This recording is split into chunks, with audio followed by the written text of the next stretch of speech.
नमस्कार. TET 2025 paper क्रमांक 1 विषय मानसशास्त्र. प्रश्न असा आहे, परिकल्पना निर्मिती किंवा समस्येची उकल होण्यासाठी खालीलपैकी कोणत्या प्रतिमानांचा वापर केला जातो? 4 ऑप्शन दिले इथे. इथे पुढच्या प्रशिक्षण आहे, बोधात्मक आहे, स्मरणशक्ती आणि संकल्पनात्मक आहे. याचं अचूक उत्तर जर बघितलं आपण तर पुढच्या प्रशिक्षण प्रतिमान असं आपल्याला दिसतं.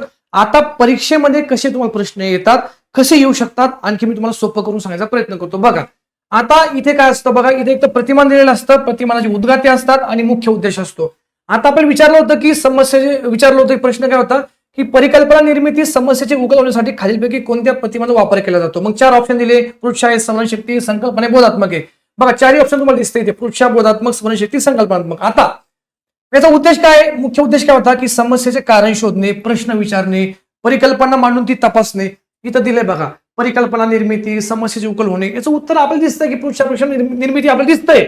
मग आता अभ्यास करणं आपल्याला काय करायचं आहे की तुम्हाला लक्षात ठेवायचं की या प्रतिमान कोणतं आहे, त्या प्रतिमानाचं उद्गाते कोण आहे आणि त्या प्रतिमानाचा उद्देश काय, हे आपल्याला सगळं लक्षात ठेवणं गरजेचं आहे. जसं की समजा विचारलं तुम्हाला, नेक्स्ट विचारलं की आता माहिती अधिक काळ लक्षात ठेवण्यासाठी, पाठांतर करण्यासाठी कोणतं प्रतिमान आहे, मग ते स्मरणशक्ती प्रतिमान आहे. किंवा मग असं विचारतील की स्मरणशक्ती प्रतिमानाचा उद्देश काय आहे, किंवा असं म्हणतील की स्मरणशक्ती प्रतिमानाचं उद्गाते कोण आहे.